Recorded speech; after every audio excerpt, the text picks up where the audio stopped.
হৰভোগৰ বগৰীগুৰিত হৰিণাৰ মৃত্যুক লৈ ৰহস্য ইতিমধ্যে তিনিজনক কৰিছে আটক হিন্দু জাগৰণৰ গৰিহণা বৰপেটাৰ হৰভোগৰ বগৰীগুৰি পথাৰত এটা হৰিণাৰ মৃত্যুক লৈ ৰহস্য বনাঞ্চলৰ পৰা জনাঞ্চলত প্ৰৱেশ কৰাৰ পিছতে এই অঞ্চলটোৰ একাংশ লোকে খেদি খেদি হৰিণাটোক বন্দী কৰাৰ পিছতে মৃত্যু ঘটে হৰিণাটোৰ ইতিমধ্যে হৰিণাটোক খেদি খেদি আটক কৰাৰ ভিডিঅ' ছ'চিয়েল মিডিয়াত ভাইৰেল হোৱাৰ পিছতেই বন বিভাগ অধিক তৎপৰ হোৱা পৰিলক্ষিত হৈছে পিছে আচল তথ্য উদ্ঘাটনৰ বাবে বন বিভাগৰ এটি বৃহৎ দলে নিশাই ঘটনাস্থলীত উপস্থিত হৈ তদন্ত অব্যাহত ৰাখিছে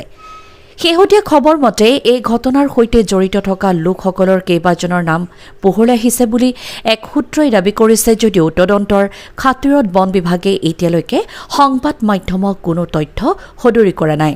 যদিও বৰপেটা ৰোডৰ হৰভোগৰ বগৰীগুৰিত হৰিণা হত্যাকাণ্ডৰ সৈতে জড়িত থকাৰ সন্দেহত তিনিজন লোকক ইতিমধ্যে কৰায়ত্ব কৰা হৈছে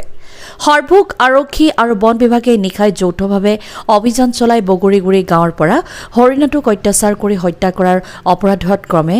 বেলাল হুছেইন আনছেৰ আলী আৰু মাজম হুছেইনক কৰায়ত্ব কৰে উল্লেখযোগ্য যে এই জঘন্য কাৰ্যক কঠোৰ ভাষাৰে গৰিহণা দিয়ে হিন্দু জাগৰণ অসম বৰপেটা জিলাৰ প্ৰচাৰ প্ৰমুখ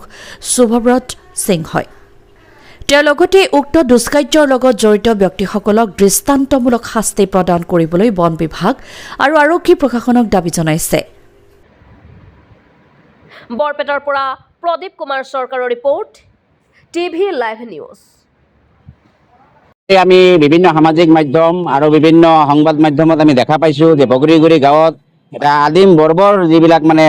যিটো যুগ আছিল এনেহেন মানে ইহঁতে মানে এটা মানে প্ৰবৃত্তি আমি দেখা পাইছো এইবিলাক মানুহৰ মাজত আৰু আমি এনেহেন দেখা পাইছো যে এইবিলাক মানুহ মানে বহু দিনৰ পৰা একো খাব পোৱা নাই নেকি মানে দুৰ্ভিক্ষত থাকিলে এনেহেন প্ৰবৃত্তি হয় অৰিহণাযোগ্য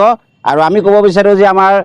চৰকাৰ তথা বন বিভাগে এই বন্যপ্ৰাণী সুৰক্ষাৰ কাৰণে বিভিন্ন ধৰণৰ সচেতনতামূলক পদক্ষেপ লৈ আহিছে আৰু বিভিন্ন ধৰণৰ সজাগতা আমি দেখা পাইছো তথাপি আমাৰ মানুহখিনি সজাগ হোৱা নাই আৰু এই যে যিসকল অপৰাধী আছে সিহঁতক এটা দৃষ্টান্তমূলক শাস্তি হ'ব লাগে তেতিয়া আমাৰ সমাজত এটা ভাল এটা মেছেজ যাব আমি দেখা পাইছো যে বৰপেটা ৰোডত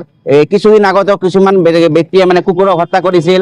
বিভিন্ন ধৰণৰ জন্তুবিলাকক মানে অমানৱীয়ভাৱে আচৰণ কৰে এই ধৰণৰ ঘটনা আমি কেতিয়াও মানি ল'ব নোৱাৰো আৰু বিভিন্ন NGO আছে বিভিন্ন পৰিৱেশ সংগঠন আছে তেওঁলোকে এইবিলাক প্ৰতিবাদ কৰি আহিছে আৰু আমি এটা আহ্বান কৰিম প্ৰশাসনক যে এই মানে অপৰাধীসকলক এটা দৃষ্টান্তমূলক শাস্তি দিব লাগে যাতে আমাৰ সমাজত কোনো এই ধৰণৰ কাম কৰিবলৈ ভৱিষ্যতে সাহস নকৰে